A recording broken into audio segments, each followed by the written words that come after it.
Abakunzi ba RTV24 nizere ko aho muri mukomeje kugugureza kandi muri amahoro. Turagarutse rero ngo turebe ese byifashe gute. Uyu musoro gahunda nta yindi no kukomeza nkabatembereza ndetse nkabakeza mu makuru cyane arambuye tutagiye tumenya cyane cyane hari mu burasirazuba bwo hagati. Reka uyu munsi turebe ese Irani kuva ino ntambara Irani yamara gutangizwaho intambara n'igihugu cya Israel ndetse n'igihugu cya Amerika, ese Irani imaze gutakaza abantu bangana iki, imaze kubura intwari zingana gute, imaze gutakaza ibikorwa remezo bimeze bite, ese uyu munsi ubuzima muri Irani bimeze gute, bwifashe gute, byose tubirebeho uko byifashe cyane. Rero ni Pazo umuhungu wanyu, iyi ni RTV24 aho muri nizeye ko mukomeje kugubwa neza cyane.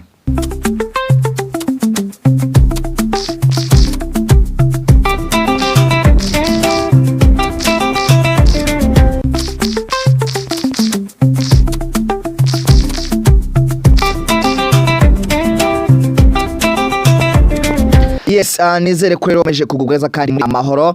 Rero nkuko nabibabwiye, Irani kuva intambara yatangira hariya muri Irani ikaba imaze gutakaza rero abantu benshi cyane. Kuva kwa 28 Gashyantare yapfushije witwaga Ali Khamenei, akaba ari umuyobozi w'ikirenga. Rero ngira ngo murabizi ko uyu yaje gusimburwa n'umuhungu we Mujtaba Khamenei, ari we wasimbuye se ku butegetsi, yamusimbuye mu kwezi kwa gatatu. Ntagarabo gusa rero yapfushije abantu benshi bakomeye. Byibura uyu munsi tuvugana hamaze gupfa abantu barenga ibihumbi 10 bose hamwe, abasirikare ndetse n'abasivile hariya mu gihugu cya Irani. Mu minsi ya mbere 30 gusa abantu bageze ku 3400 barapfuye, harimo abasivile benshi cyane. Mu minsi 40 amakuru avuga ko mu minsi 40 hagati y'ibihumbi 7 n'ibihumbi 600 abantu bapfuye, kandi ayo makuru ashobora kuvuga ko abo bantu bashobora kuba banarenga.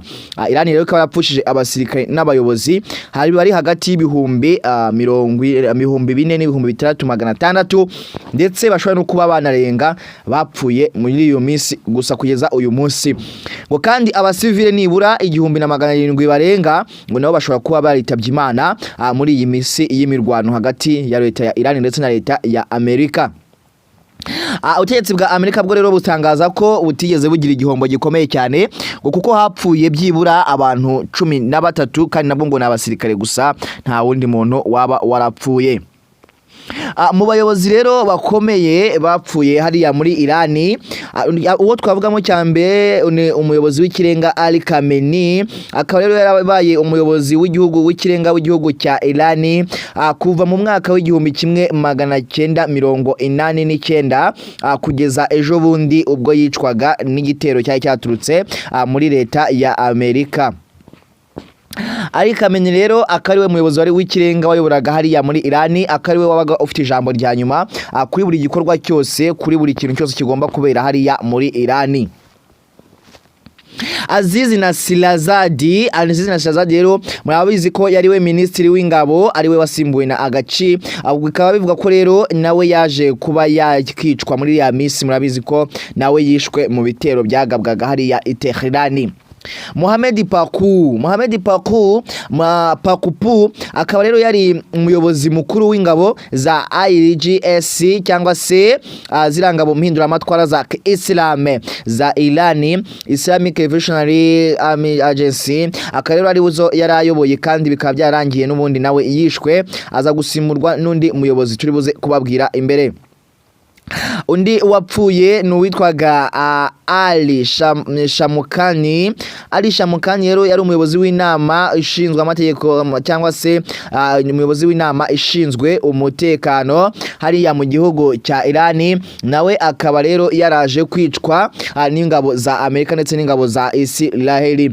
Abandi bayobozi bakomeye bapfuye harimo umujyanama mukuru w'umutekano yitwaga Ali Larijani rero akaba nawe yarishwe mu bitero byagabwe i Tehran, aho yaratuye mu majyepfo y'umurwa mukuru wa Tehran hariya mu gihugu cya Irani. Majid Kademi yahagarariye iperereza, ngira ngo uyu naranabibabwiye mu minsi yashize, yishwe n'ibitero bya za drone byagabwe mu mujyi yaratuyemo mu majyepfo ya Tehran, akaba ariho yaguye.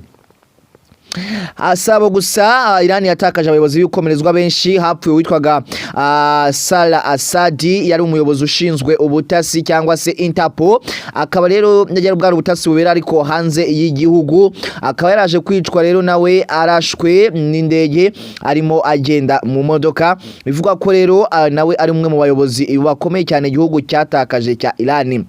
Mohamed Shirazi akaba yari umuyobozi w'ibiro bya Kamene akaba rero ari we nawe waje kwicwa mu bwo bicaga Kamene nawe yarishwe ngira ngo murabizi ko ubwo bamurasaga igitero bwo cyabaga ari nijoro bikaba aribwo bivuga ko rero nabo yaba yarishwe muri icyo gihe cyangwa se muri ayo masaha.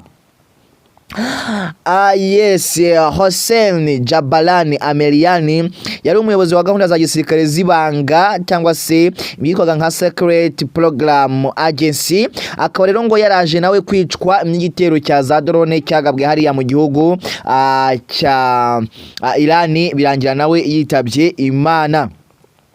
Leza Muzafali Nia wahoze ayoboye izo gahunda nawe yaje kwicwa yari yarasimbuwe na Hossein Jabale Ameriani aba rero bapfiriye mu gihe kimwe umwe yapfuye mbere undi apfa nyuma cyane ko bose bari barakoze muri gahunda zimwe. Nyuma rero ibintu byagiye bikomeza n'ubundi kujagarara muri Iran ikomeza kurwana intambara yirwanaho mu gisirikare rero abasimbura keshi n'ubundi bahora ari abasirikare deputy commanders ubu ngubu nizo nzego zihari ziyoboye hariya muri Iran kandi Iran ubwayo yatangaje ko gupfusha abayobozi ngo si ikibazo gikomeye ngo kuko bafite abasimbura benshi bivuze ko rero Iran n'ubundi nta gahunda yo gusubira inyuma muri uru rugamba kandi ibinini byerekana yuko Iran ifite gahunda ikomeye cyane yo kurwana kubera yuko yapfushije abantu benshi cyane igomba kubahorera. Ikindi kandi amashuri yarasenyutse hariya i Tehran ndetse hariya za Yohanibu ibintu byarangiritse cyane. Iran ivuga ko rero igomba kugenda yirwanaho paka itsinze intambara ihanganyemo na Amerika cyangwa se Amerika isubiye inyuma. Murabizi rero hari nk'igitero kigeze guterwa hariya Tehran abana bageze ku 160 baricwa. Ibi rero bishatse kuvuga yuko Iran yaciwe intege kenshi n'ingabo za Amerika ariko Iran ntabwo yigeze isubira inyuma cyangwa se ngo icike intege kubera yuko ifite impamvu zo kurwana. Kugeza uyu munsi Amerika imaze gukoresha agera kuri biliyoni 25 z'amadolari ya Amerika mu rugamba rwonyine irimo ihanganamo na Iran. Uyu amafaranga ni menshi cyane, uyu no mutungo mwinshi cyane abantu rero babona ko bikomeye cyane ubukungu bw'isi n'umugenda bwangirika cyane. Ngira ngo murabizi ko indege nyinshi cyane za Amerika zarahiye, izindi zaratwitswe, izindi zaburiwe irengero, amadrone yararashwe, ni ibintu bikomeye cyane. Umutungo w'ibihugu byombi rero ukaba ukomeje kuhangirikira n'ubundi. Kugeza amagingo rero amakuru aturuka i Tehran avuga ko ubutegetsi bw'i Tehran budateze kurekura ahubwo ngo buzaguma guhangana n'intambara kugeza butsinze cyangwa butsinzwe, ariko ngo nta gahunda yo gutsindwa ihari ahubwo gahunda hari no gutsinda. Ese bizagenda gute? Ni hano kuri Era TV 24 agumana natwe kandi udukurikire ukomeze kugira rero ibihe byiza. Ni Mpazo umuhungu wanyu rero ndabakunda, mukomeze kugubwa neza cyane.